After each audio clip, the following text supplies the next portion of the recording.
السلام عليكم ورحمة الله وبركاته. يا رب جميعا تكونوا بخير. أنا علي ويكا دفعة 2023 في سنة تانية حسابات ومعلومات الحمد لله دلوقتي. هقول لك النهاردة أحسن المدرسين موجودين ممكن تعتمد عليهم في اليوتيوب لمادة الإنجليزي. كل واحد شارح إيه وكل واحد إيه مميزاته وكل واحد إيه عيوبه في فيديو قصير إن شاء الله عشان تطلع فاهم انت هتتفرج على مين باذن الله. اول مدرس معانا ممكن تعتمد عليه هو مستر انجليشاوي، ده اسم القناه بتاعته.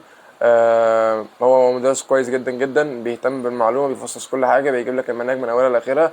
هو شارح المنهج كله، في فيديوهات شرح قديمه موجوده عنده على القناه، وفي فيديوهات اللي منزلها هو شارح فيها المنهج كله، ولكن منهج كله مشروع في صيغه المراجعات.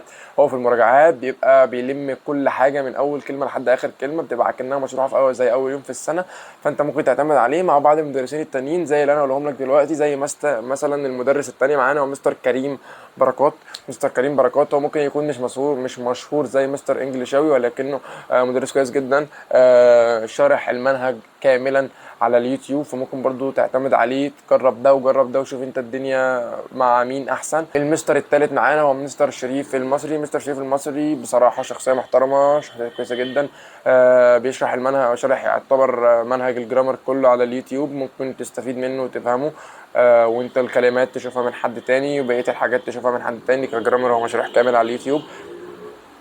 مش لازم يكون المحتوى بتاع السنه دي، المحتوى بتاع السنه دي هو المحتوى بتاع السنه اللي فاتت، مفرقش كتير يعني. انت بقى بص على الكتب بتاعت السنه دي وخلاص، وحل اسئله السنه دي، هتبقى لميت الدنيا باكبر قدر ممكن.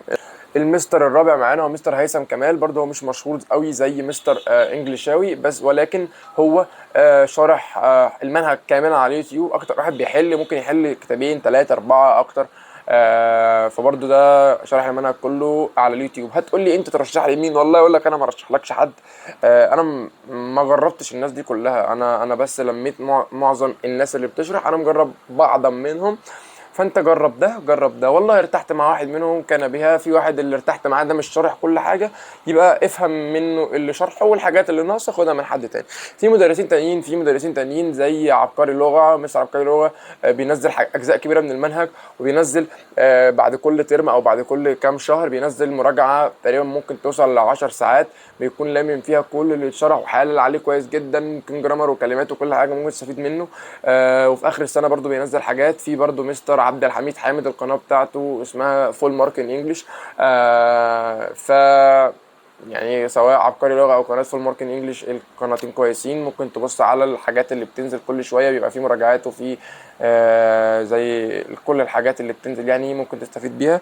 اعتقد كده. مش في برضه مستر محمد صلاح ده كويس، ولكن اللي انا قلتهم لك في الاول هم دول اللي عندهم اجزاء اكبر مشروحه على اليوتيوب. مستر عبقري اللغه، مستر حميد حامد، الاثنين برضو فيهم اجزاء مشروحه على اليوتيوب. مع مستر محمد صلاح فيه بس اجزاء من المراجعات، وبينزل مراجعات كل فتره. فانت كده معاك كل حاجه، ممكن تقسم المنهج، والله كلمات ده شارحها من هنا، وده جرامر من هنا، وده ستوري مثلا من هنا.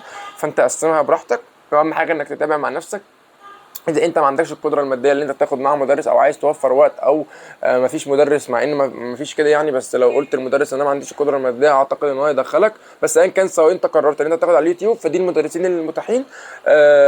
خد من ده جزء وده جزء، وتابع مع نفسك، وامتحن نفسك، واعمل الواجب وصح الواجب لنفسك، وعاقب نفسك كل حاجه.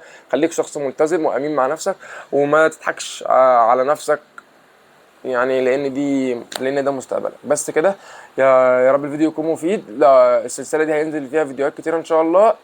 بس يعني لو الفيديو عجبك يا ريت لايك وشير وكومنت وتعمل سبسكرايب عشان بقيه الفيديوهات اللي هتنزل. ربنا معاكم ويوفقكم ويكرمكم. السلام عليكم.